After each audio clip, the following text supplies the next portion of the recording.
Magandang umaga. Dito na naman po ang inyong lingkod, karaniwang tao.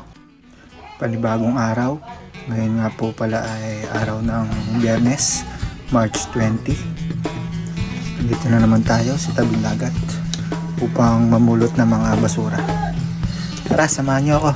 Rat-rat na.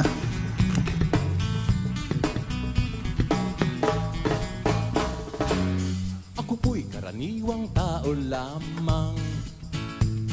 Kayo't kabayo, yan ang alam. Karaniwang hanap buhay, karaniwan ang problema. Pagkain, damit at tirahan. Di ko kabisado yang siyensya. Ako'y nalilito sa maraming salita. Alam ko lang na itong planeta ay walang kapalit at dapat ingatan. Kapag nasira, sino ang kawawa?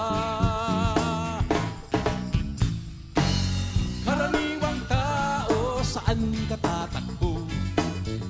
Kapag nawasak, iisang mundo. Karaniwang tao, anong magagawa? At tapos na nga po pala tayo mamulot. At nakita ko tong mga batang ito na naliligo ng dagat. Ayan o, napakasaya nila. Mas masaya pa yan at mas masarap maligo kapag malinis. Isa yan sa mga dahilan kung bakit natin ginagawa ito, ang paglilinis sa tabing dagat. At yan na nga, nakadalawa tayong bag ng basura dyan. At meron pa dito, dalawa pa rin. Nakaapat tayo ng bag ng basura ngayong araw. At yan, kung makikita nyo, malayo na talaga yung ating nalinisan. Malawak-lawak na to. Salamat sa'yo kung pinapanood mo ang video na ito. At kung hindi naman mabigat sa loob mo, baka naman pwedeng pa-like and share. Pandagdag gasolina din yan. At kung hindi ka pa naka-follow, pindutin mo na yung follow button. Salamat. Hanggang sa muli.